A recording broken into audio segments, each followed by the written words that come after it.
Hey there, students and teachers. This question that we're going to go over today is about money. Before I begin, I want to ask you, kids, what is the sound that you sometimes hear when people talk about money? There's like a sort of automatopoeia that kind of is thrown out there a lot. See if you can think of one with your teachers, with your classmates.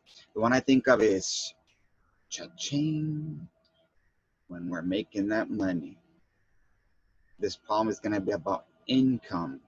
Something visual that you sometimes see is somebody going like this. That means show me the money. In fact, that was a famous line from, I believe it was Tom Cruise in one of his movies. Maybe you can tell your teacher what that movie was.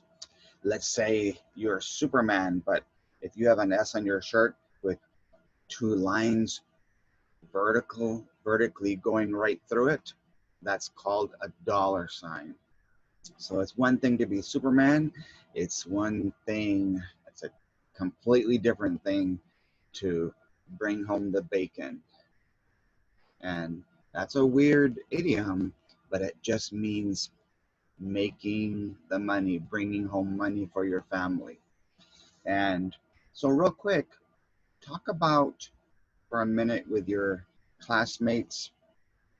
Pause the video for a minute, and I want anyone who's willing to share what their mom or their dad, uncle, aunt, grandma, grandpa do for a living, and to make sure that we have bling answers. If you hear somebody say the same job that maybe your parent or your guardian has, come up with something different, because we want to talk about income. And I'm going to mention two other words that have to do with making money.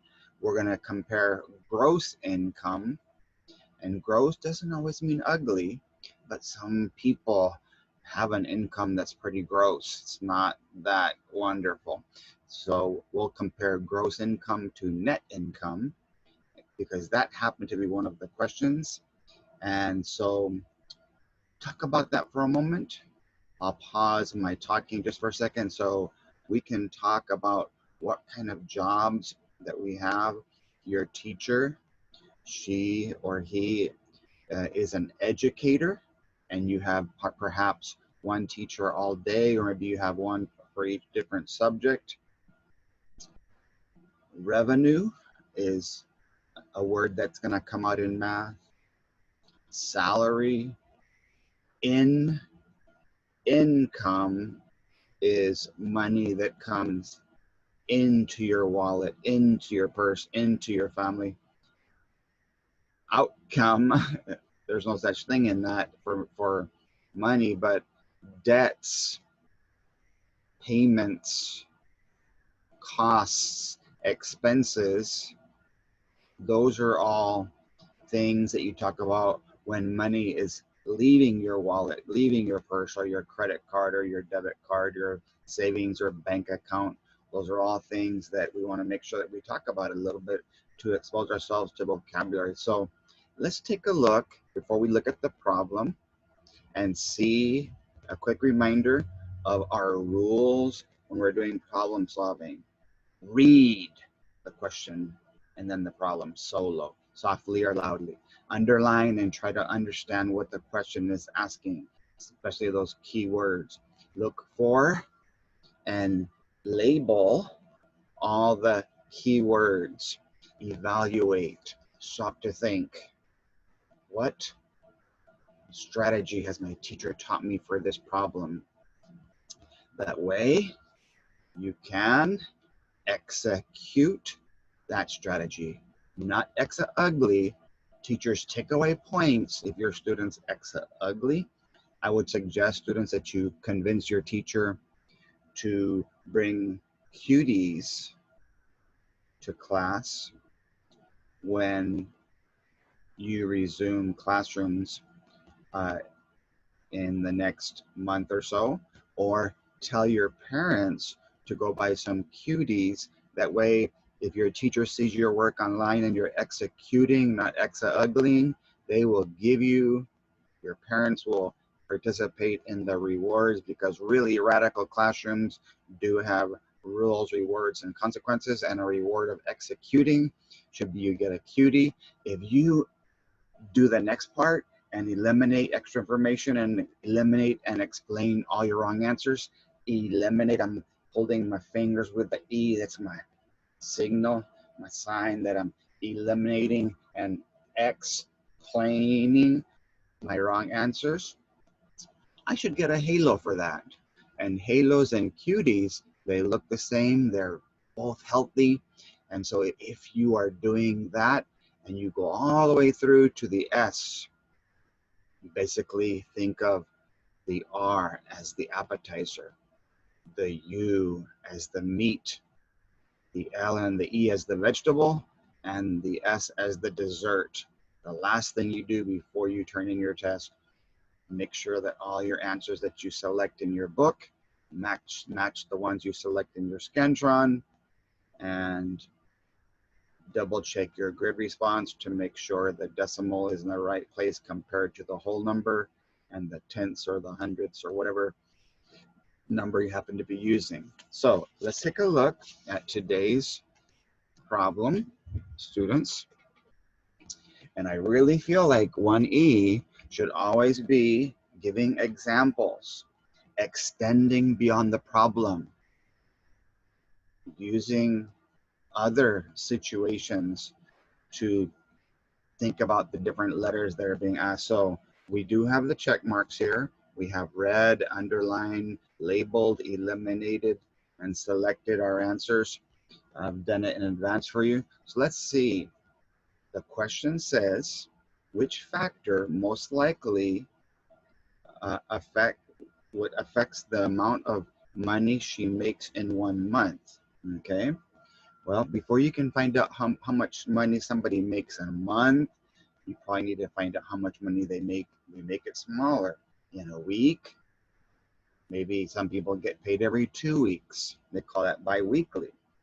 Some people get paid every day. Some people get paid on Fridays, for example, or because of the kind of job that they work on, they get a tip. It's like extra money from the customer or the client for doing a good job, okay? So let's read our problem now to find out who we're talking about. It says Dr. Rodriguez. So as soon as you hear the word doctor, you think dollar signs, cha-ching. And they do make some money. But what I think is kind of strange, boys and girls, let's make a comparison. Doctors only see one patient at a time and make a lot of money. Teachers have to see all their patients at the same time, giving different prescriptions, different medicine to every single kid, and they don't get paid even a fourth, probably a tenth of what doctors make. So something is wrong with that picture. So take a moment and tell your teacher, Miss, Sir, you need a raise. A raise is not lifting somebody up, but I think if you give somebody a raise, which means giving them more money, it means you're going to be lifting their spirits and maybe they'll be lifting their body a little bit because their wallet will be a little bit higher in their pocket. Their purse will be a little bit fuller because it's going to have more money. So Dr. Rodriguez is who we're talking about. And so I wrote there, boys and girls, income, money that comes in during the month. We also can talk a little bit about gross income, the amount of money that somebody makes versus net. So what I did to help you understand that, I want you to write, going down, boys and girls, on a lined piece of paper, write the word gross, not the adjective meaning ugly, but it stands for a little acronym that I made, the grand revenue of someone's salary. So the total amount. That's different than the other word that we're going to learn in math, net. Now eliminate taxes, because it's part of the money that the government and the boss deducts from our salary. We always need to keep using vocabulary words that line up with the problem that we're talking about. Sometimes we have to pay taxes to either to the state or to the federal government when you buy certain things that are not food and a few other items. You have to pay taxes, state taxes on those things, and your parents every year have to pay what they call federal taxes. And some states even have, if you're not from Texas, a lot of you that are in my club are from different states around the country, you have to pay what they call a state income tax. And so lots of taxes. And so unfortunately, some of you, unless you're a doctor or a lawyer or some of those kind of people, once they eliminate the taxes, your brand revenue is going to be smaller. So this amount will be less, and this amount will be more. And so you subtract the taxes from the gross, and you'll be able to find out the net income. Okay? All right. Let's take a look at the 4 choices now. The amount of her car payment that month. Well, since they were asking about how much money she makes, that's not the same. That's not salary based. People's car payments have no connection with how much money they make. They probably have to buy a cheaper car if they don't make a lot of money, but your car payment is an expense, an amount that you take out of your bank, out of your wallet. So that wouldn't be income, that would be outgoing, called an expense. Let's look at G, the total cost of the prescriptions she gives her patients that month. Now, the doctor doesn't usually give the medicine right there in the hospital or in the doctor's office. The doctor writes what they call a prescription. Sort of like the way your teachers write lesson plans, your doctor writes a prescription, which is some very hard to read writing because the doctors did not learn penmanship rules properly, and so we can't even read what the medicine says on the paper. But the people that make more money on these prescriptions are the pharmacies. That's the place that sells the medicine. So the doctor is not going to make extra money for prescriptions, but the patients are going to have to pay more money. So that's an expense of the patient, income for the pharmacy, and really it has nothing to do with the income of that doctor. Let's see letter H, the number of patients that she sees that day. Well, I could see 5 people a day. I could see 1,000,000 people a day. But because just by seeing the person, it doesn't really help me. It doesn't say there how much, and there's always going to be 2 answers, boys and girls, that are close, and so I put this one in there just to be a distractor. And if you don't read all the way to the last one, then you'll probably pick letter H, because yes, you do get money from each patient, but it doesn't say how much they charge each patient, which is what I put in my explanation of why I eliminated it.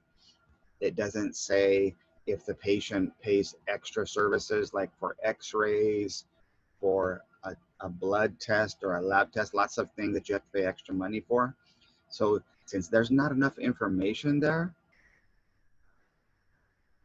if I compare H and J, let's read J and find out why it's a better answer. The total income of all the patient's bills that month. In other words, whatever the doctor or the assistants charged every single patient, patients, plural, possessive means if you draw a little wall there, That means the patients, the bills that belong to all the patients, and bill is like the beak of a duck.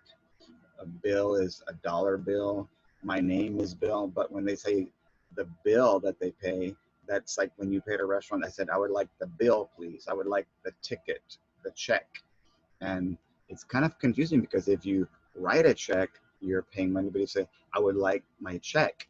They're basically saying, please give me my paper that shows how much I have to pay you. And so this kind of a bill is the paper that shows how much the patients have to pay. So I want you to think with your teacher, how is it that your parents make money? What is a way that they can make extra money? A teacher, let's do a teacher because that's the easy one because she or he is sitting right there in front of you. If a teacher spends all evening or all weekend writing lesson plans in a little book or on their computer, they don't get paid extra for that, unfortunately. But if they have Saturday tutorials where you guys come on a Saturday and do some extra work and what they call ET, not extraterrestrial, but extra time, or maybe we're not GT, a gifted tester or a gifted talker, but we're ED where we need the teacher to explain it differently. Well, if a teacher does tutoring after school and it's past the hours of the regular school day, most teachers are supposed to get paid for that tutoring. Now, that extra time. Now, I want you to know that many of your teachers take time out of their schedule. I used to do it myself. If kids could not come to tutoring in my classroom or wherever we would have extra practice that day, I would offer to go to their home and we would sit outside on the porch, or we would maybe go to their kitchen and the family would participate in the lesson. I enjoyed helping kids who really wanted to be helped. So I hope that you guys try so that you can graduate, that you can get a nice high school diploma, your degree, go to college, and your income can be affected like this doctor who's probably spent a lot of years working. So we'll leave you with this. What do you want to be when you grow up? Take a moment to think about that. What job? And sometimes it has nothing to do with income. The dollar signs coming in, has more to do with the joy that comes into your heart. And a lot of teachers are not teaching because of the money. I can tell you that. I was a teacher for 12 years and I've been helping teachers for almost 20 now. And so tell your teacher what career, what job that you would like to have, and maybe why you would like to have. That's called expository. What job would you like to have and why would you like to have it? God bless you guys. Have a great day. Teachers, feel free to message me if you have any questions, and I'd be happy to help you in any way that I can. Take care.